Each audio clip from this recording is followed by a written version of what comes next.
Walking Without Skin, Managing Adversity with Vulnerability. Pain is wrong, every inch of my heart like an open wound.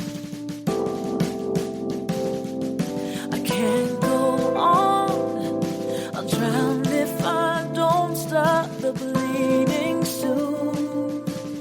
By the time I was 15, I had full-blown anorexia. I was just in a really, really dark place. Developed a binge eating disorder because at that point, food was the only thing that I had, because I had shut all the people out because I was embarrassed that I gained weight because I thought it was a failure. Where can I find some protection to prevent this ongoing infection? I'm walking without skin. You are listening to Walking Without Skin, the show where we encourage our guests to be vulnerable, to share their voices with authenticity, to tell their stories from the heart. We will talk about hope and recovery, about overcoming loss, changes, challenges, and adversities. We will walk without skin. How will I know when it's safer? When every step feels like sandpaper. I'm walking without skin. I'm walking without skin. And here is your host, Lois Wagner. Hi, I am Lois, your friend for forgiveness and the creator of Walking Without Skin. I have a book with the same title, Walking Without Skin. And today I have a fascinating guest, Amanda Hallam from Rhode Island. Amanda is a holistic health coach focusing on body image and food freedom. She helps women healing your relationship with food and with your body. Hi, Amanda. Hi, so nice to be talking with you. Thank you. It's so great to have you here on the show. I'm really looking forward to what you've got to say. Thank you so much. But before we get into your work and what you do, please can you tell me what you understand by the term walking without skin? Sure. So for me, that means you're focusing on your inner self and not on your outer appearance. So everyone has their own journey and everyone's got their own internal baggage that we carry around with us. You never know someone else's journey just by looking at their skin. So when you say walking without skin, the first thing I think of is seeing beyond skin and seeing someone for who they really are as a person and as a soul and not just their body. I love your take on that. I love your take on that. Thank you. So, Amanda, what led you to do this work that you do? What prompted you to start this journey? So I have struggled with body image and food issues my entire life. And I've had multiple eating disorders. I've had anxiety, depression, and it's just been a struggle for many years. And probably about 4 or 5 years ago, I decided I didn't want to be on medication for my mental health anymore, for my anxiety and depression. And I was just kind of done struggling with eating disorders. I kept relapsing into one or the other in times of stress or change. And I was just sick of it ruling my life. So I decided to look into using food and movement to heal my mental health and my body image. And when I found what a big change it was for me, I decided that I wanted to help other people learn this as well. And so, of course, we all go through imposter syndrome and we think, like, who am I to tell people how to live their lives? And it was just I put it off for way too long. So I started coaching earlier this year, and it's been incredible to just see the change that I can have on other people to help them overcome their issues with negative body image and heal their relationship with food and just start living a life that feels good inside and out, where you're not being controlled by these outside forces like diet culture and, just the stress of trying to like fit in. We're not meant to fit in, we're meant to stand out. So I think once you accept that and you just be your full self, the life just gets so much easier and you feel so much happier. And so I just want to help other people find that path. That is great work that you do, and it's fantastic that there's somebody like you out there helping people like me. But let's go back a little bit and tell us a little bit about some of your eating disorders when you were younger. Sure. So my first memories of hating my body and being concerned about food were when I was literally 4, maybe 5 years old. I remember being a chubby kid and being aware that I was bigger than a lot of my friends. And I hated, like, I didn't have the foresight to say, like, I'm going to hit puberty and grow out of this. I just thought that that was going to be me forever. And I was uncomfortable because when you're a young girl, you are sold the concept that thin is healthy. And I always saw my mom on diets and trying to eat healthy and watching what I ate, because she would tell me too much food makes too much Manda. And that stuck with me for a very long time. And Mom, if you're listening to this, I don't hold it against you. It was something that you were taught and you didn't know any better. And I forgive you. But nevertheless, it's something that really shaped my eating habits growing up, because I would start to think that I had to like sneak food because it wasn't okay to eat in front of other people, because it wasn't okay to feel hunger. And it wasn't okay to want seconds or to want a snack in between meals or something like that.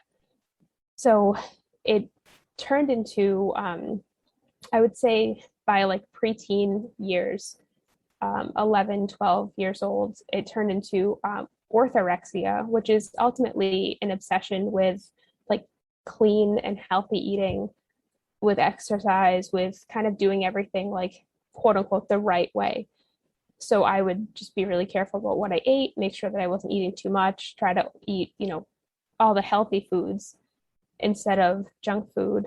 But I was still like sneaking the junk food because I still wanted it. I just didn't think that I was supposed to have it.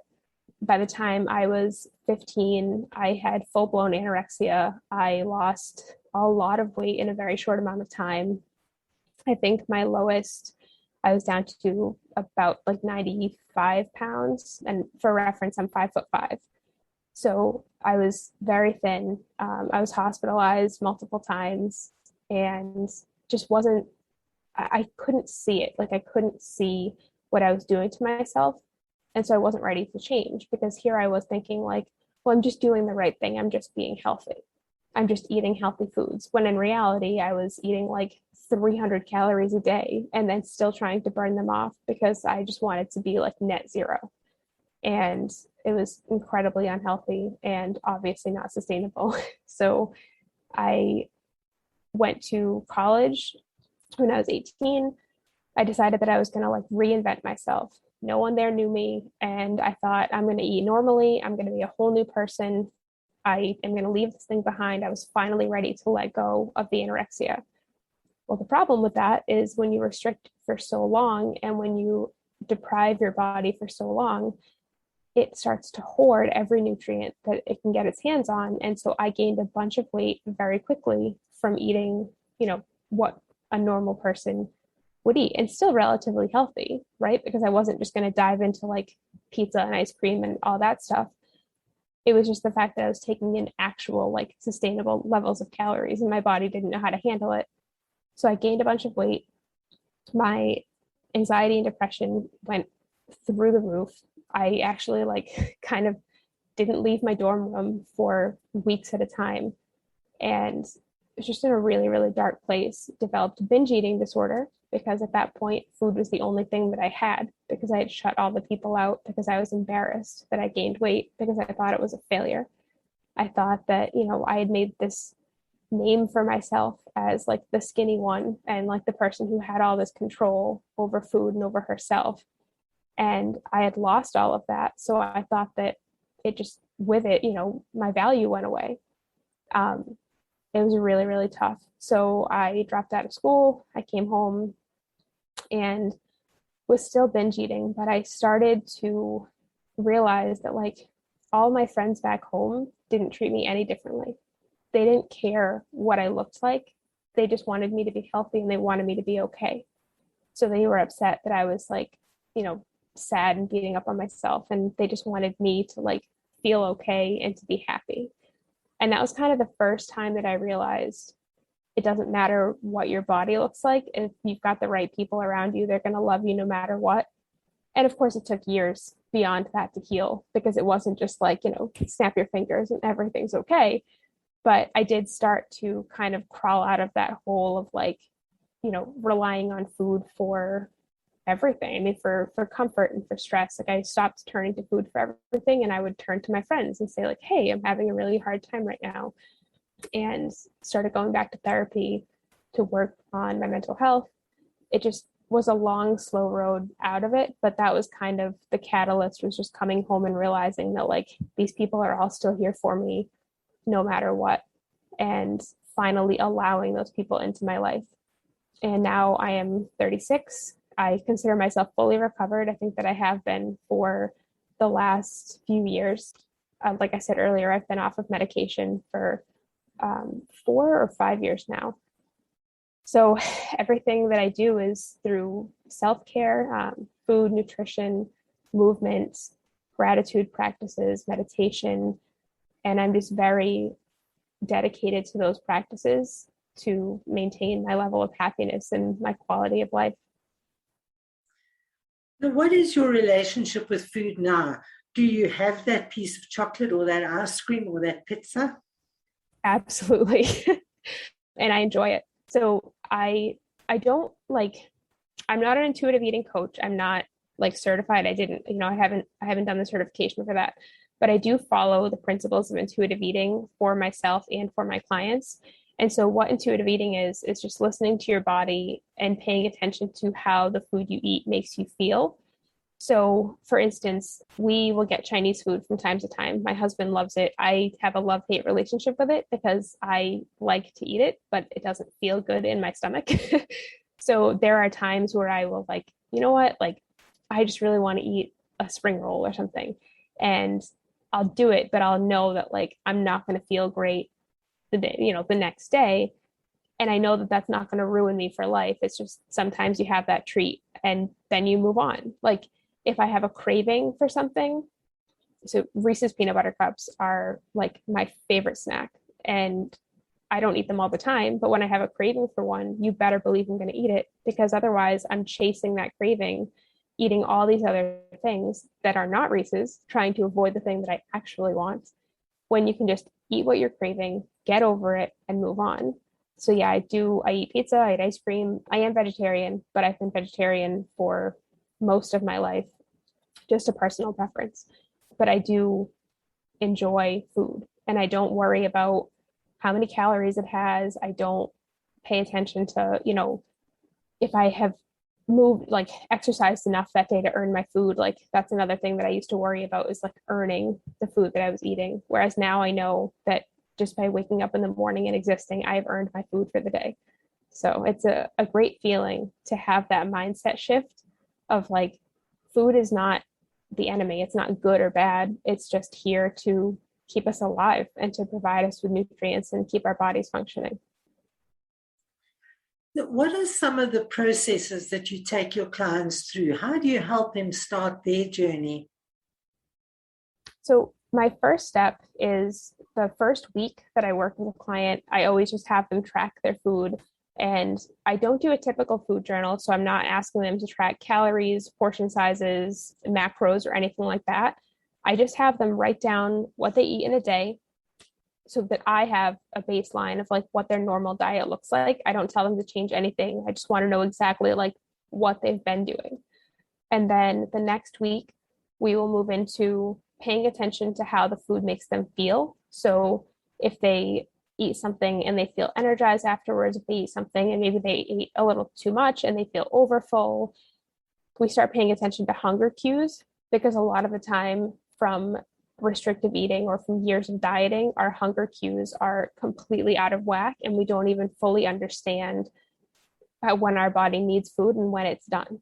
So I have them tune into hunger cues and pay attention to was I actually hungry when I ate this, or did I just need food for some emotional reason? And then after they eat, am I full? Am I satisfied? Am I overfull? How do I feel afterwards? And we start from there. And everything is very small incremental changes, because if you try to make a big change, it doesn't stick. You have to make those small changes that build on each other, because that's how you're going to make a lasting change that sticks. And what is the average duration of a client interaction? My minimum commitment is 3 months. I do have individual coaching, and I have a group coaching program as well. It's not currently, the group program isn't currently running. So right now I'm just taking one-on-one clients, but the minimum commitment is 3 months, because you need at least 3 months to start seeing that lasting change. Because like I said, it's real change. It's not a quick fix. It's not, lose 10 pounds in a week like you see on a magazine. I actually don't do weigh-ins. I don't do measurements. The only thing that I do with my clients to measure, or the only form of measurement I have at all, is the University of Pennsylvania actually has an authentic happiness inventory. And it's a very interesting little quiz that kind of tells you where you are in your life as far as like your happiness, your satisfaction with life, your contentment. And so I have them take that before they start working with me. And then at the end of the 12 weeks, I'll have them take it again to see if these changes that we've made have helped their overall quality of life and their overall satisfaction. And it's always a better score at the end, because I've given them tools to create lasting change that they can actually live with. That's a great concept, a before and after measurement or evaluation. Very clever. Mm-hmm. Can you share one incident or story from a client that touched your heart, or maybe even changed the way that you do your business? 100%. So when I got started, I ultimately just wanted to help people for themselves, because I thought, I've seen such a change in myself and in my happiness that I want other people to feel this way. And I have a client who this person has been, I'm just going to use they so that I don't want to call this particular person out, but they have been heavy their whole life. They have had food struggles for most of their life, gone on some crash diets. Some have worked better than others, but the weight always comes back. And now they have a child, and they don't want their child to learn to go through these same struggles and to learn these same things. So by helping this person, I realize I'm also helping their child to grow up with a healthy mindset around food and a healthy concept of body image and self-love. And it just really hit me that this is a bigger change than just my individual clients. We are changing, and I'm not saying I'm changing the world, but like myself, other coaches like me, like we're changing the world for the next generation, because we are teaching the parents who will then teach the kids to accept their bodies exactly as they are, to know that they are enough exactly as they are, and to heal that generational narrative around food and diet culture and body image. And it's just such an overwhelming feeling to realize the ripple effect that this is going to have. That is so important. If we can get parents to understand the value of anything that we do and pass that on to the children, we will have a better world in the future. I'm working on a project called Brave, which is about eradicating bullying and harassment and sexual violence. And there as well, if we can get the adults, the parents, to understand these values and pass them on to the children, maybe we can reduce this terrible statistic of violence that we have in the world. But in that context, what does the word brave mean to you? Brave to me is just being strong enough to be your own person, no matter what that looks like.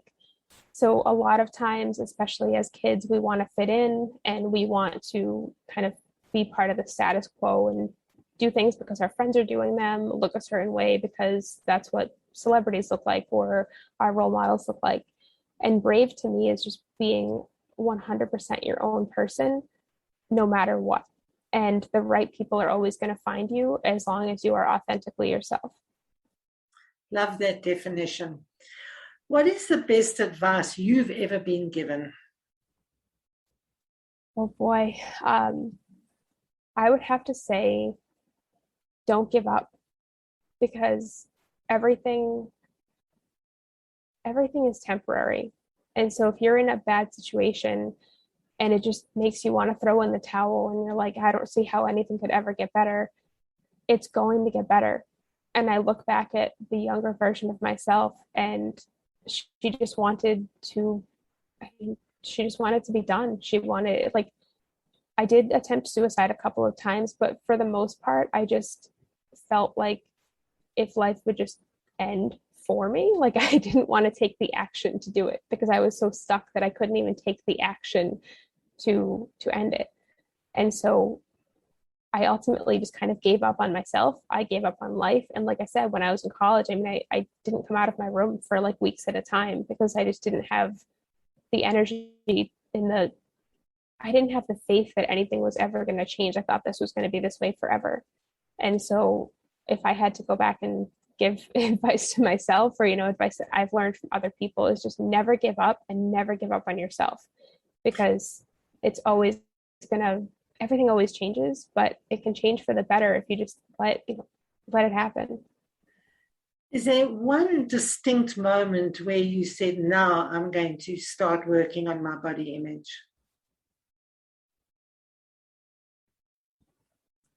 I don't think so. Ultimately, what happened for me, what really got me out of it, was focusing on something outside of myself. And it just kind of happened naturally for me. Like, it was an organic shift of like learning what my body could do and like how I as a person functioned outside of my body. So for me, like, I ride horses, and I've ridden horses most of my life. And I kind of acquired a horse, not on purpose. He was a rescue, and he kind of fell into my lap. And I wasn't really prepared to own a horse again. I had in the past, but I didn't really have the means or the time. It just wasn't the right situation. But it's never the right time for anything. You just have to, like, that's what life is. Nothing's ever the right time. You just take what you've got and you go from there. So I started taking care of him, and I started, obviously working. I picked up another job. Like, I was just doing whatever I had to do to take care of this horse, because I started to care more about him than I did about myself at the time. And by doing that, I realized, like, look what I just did. Like, I made this all happen for me. Like, no one else was there to help me. No one else was coming to bail me out. No one else was coming to take care of him. Like, I showed up for him. And by doing that, I showed up for me. And I realized the determination, the just inner strength that I had, that for so many years I had put towards destroying myself, that I could put to a much better use. So it helped me heal my body image, because I realized that life is about so much more than what you look like. And it's about what you can do for yourself and for others to make a positive change. So there wasn't like a single moment where I decided that I had to change the way I looked at my body, but it just happened very organically over the course of, I'd say, about a year. And all of a sudden one morning I was like, oh, I don't completely hate this body anymore. Like, when did this happen? But looking back, I've been able to kind of pinpoint that time as the real shift, because I just focused on something outside of myself and took the focus away from hating myself. Animals can be a real therapeutic source for us. Mm-hmm, absolutely. What do you mean by body neutrality? So body neutrality is a fairly new concept, I think, but it's the bridge between hating your body and loving your body. Because if you are stuck in body hate, body love can feel so far away, and body positivity can feel so far away that it's unattainable. And you feel like you don't even want to try to reach for that because you're going to fall short. So body neutrality is that bridge that will help you get to loving yourself. It's ultimately, the way that I describe it is, if you're out in public and you see a bunch of strangers, let's say you're grocery shopping and you see a bunch of strangers around you in the store, you don't automatically hate them. You don't automatically love them.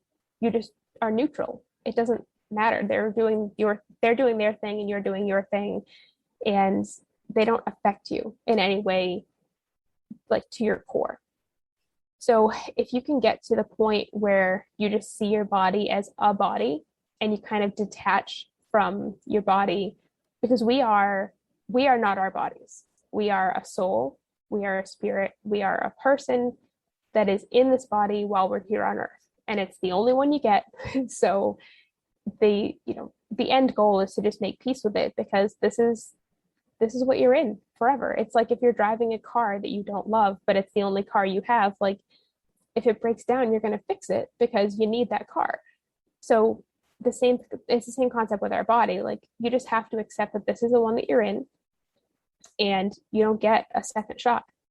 So if you can't love it, then just be okay with it and don't fight against it. You don't have to hate it. You don't have to love it. You can fall somewhere in the middle and just live there until you're okay, and, until you feel ready to take that next step towards, accepting your body, but fully accepting your body and not just kind of dealing with it, and then getting towards that self-love, which is the other end of the spectrum, where you truly love everything. You just love everything about the skin you're in and the life that you live.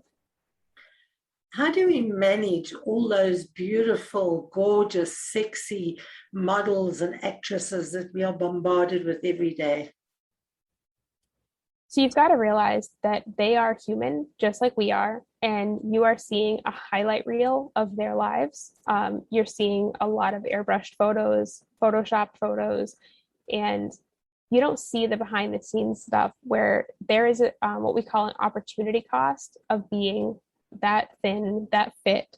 So they're giving up all the food that you enjoy. They're giving up hours of their day to exercise. They spend thousands of dollars on chefs and nutritionists and personal trainers, and they have no control over their own life because they are told where they have to be, what they have to look like, when they have to be there. And we don't see any of that. We're not told any of that. We're just told, look at this person, look how beautiful they are. Don't you want to be like that? And the other side of that is, which now thankfully we're being shown more diverse bodies and more sizes and more shapes and more colors. But for so long it was just that like thin, perfectly fit, six-pack abs white woman, and it's just not realistic for most of us. And you need to be able to represent different people in the media, which thankfully we're seeing more of that now. We're seeing a lot more representation, but you can't focus on these ridiculous lofty goals for people that they're not you and you're not them, and you're not going to hit that magazine cover body because it's just not realistic for most people. And it's not enjoyable for the people that are on the magazine covers. And even if they tell you that it is and they love it, like everyone's got their struggles, everyone's got their demons, and no one's life is perfect. So you have to think about what the behind the scenes of that perfect photo look like. And it kind of makes you feel better about like, well, at least I got to choose what I ate for breakfast today. At least I don't have to do a dehydration. Like a lot of these models will be dehydrated because that's what makes your muscles pop. And they're not even allowed to like drink water because it'll affect the way that they look in the photos. It's just a miserable existence and it's not sustainable. So you and I may understand that. What about the youngsters who haven't had the opportunity to be wise enough to look beyond the photo?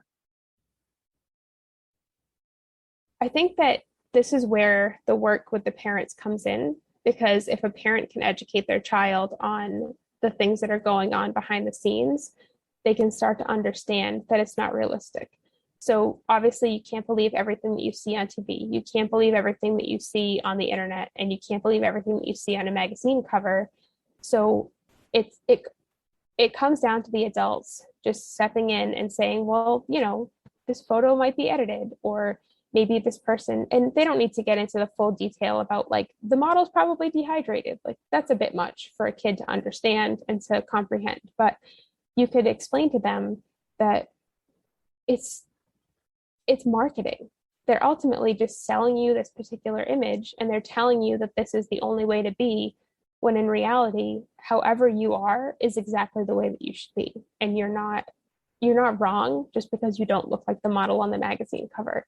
And that's where it comes down to those generational narratives and parents stepping in and being the change for their kids.